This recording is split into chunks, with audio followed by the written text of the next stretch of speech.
नमस्कार, मी आजच्या न्यूज अनकटमध्ये आपलं स्वागत. पाहूया त्याच्या ठळक घडामोडी. लोकायुक्त विधेयक दोन्ही सभागृहात संमत. मुख्यमंत्र्यांसह सर्व लोकायुक्तांच्या चौकशीच्या कक्षेत.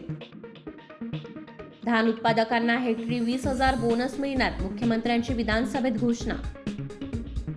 राज्यात आतापर्यंत ऐतिहासिक 2,226 कोटी अग्रिम पीक विमा मंजूर. कृषी मंत्री मुंडेंची माहिती. मराठा आरक्षणाच्या प्रश्नात केंद्राने हस्तक्षेप करावा. संभाजीराजे छत्रपती यांचं वक्तव्य.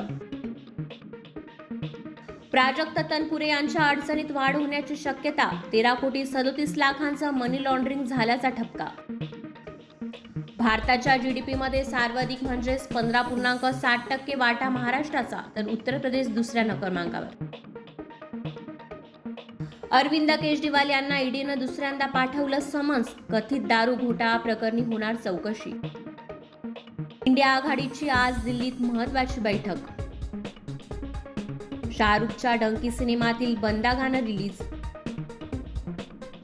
आणि भारत आणि दक्षिण आफ्रिका यांच्यातील दुसरा एकदिवसीय सामना आज. धन्यवाद.